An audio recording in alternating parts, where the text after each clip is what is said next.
আসসালামু আলাইকুম। সবাই কেমন আছেন?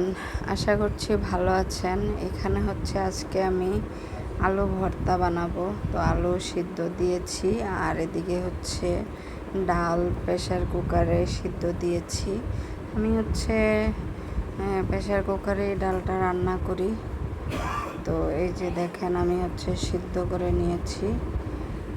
তো সিদ্ধ করার পরে হচ্ছে আমি হলুদও দিইনি, পেঁয়াজ রসুন লবণ দিয়ে হচ্ছে সিদ্ধ করেছি। আর এদিক দিয়ে আলু সিদ্ধ বসিয়ে দিয়েছি। তো ডালটার মধ্যে পরে হলুদ দিলাম। হলুদ দিয়ে হচ্ছে আমি এখন এটাকে বাগার দিব। তো এখানে আমি পেঁয়াজটা ভেজে নিয়েছি। পেঁয়াজ আর রসুন, আমি আবার মরিচটা দিতে মনে নাই, তো পরে হচ্ছে ভেজে দিব। তো এখন হচ্ছে আমি ডালটা বাগার দিয়ে নিব। পেঁয়াজ রসুন দিয়ে ডালটা ফোড়ন দিলাম। যে ডালটাও ওদিক দিয়ে পাক উঠতেছে।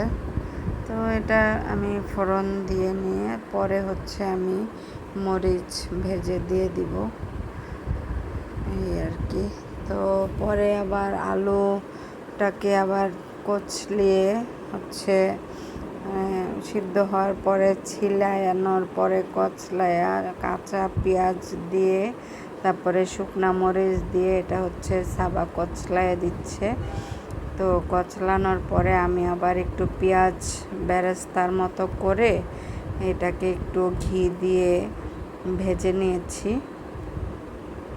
এই যে এভাবে ঘি দিয়ে ভেজে নিলে আমার কাছে আলু ভর্তাটা অনেক ভালো লাগে খেতে।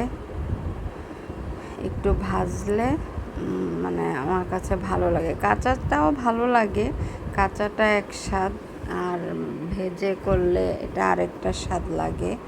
পেঁয়াজটা ভাজা ভাজা হলে মানে ভালো লাগে আর কি। কাঁচা পেঁয়াজও দিই, আবার ভাজাও দিই। এদিকে ডালেও মরিচ দিয়ে দিয়েছি ভেজে। তো এদিকে হচ্ছে আমি একটু ভালো করে এই ভর্তাটাকে ভেজে নিলাম। ভেজে নিলে নষ্টও হয় না। কাঁচা পেঁয়াজটা থাকলে আবার একটু আলু ভর্তাটা গন্ধ হয়ে যায় থাকলে, এমনিতেও থাকবে না, খাওয়া হয়ে যাবে। তো তারপরও একটু ভেজে নিলাম আর কি।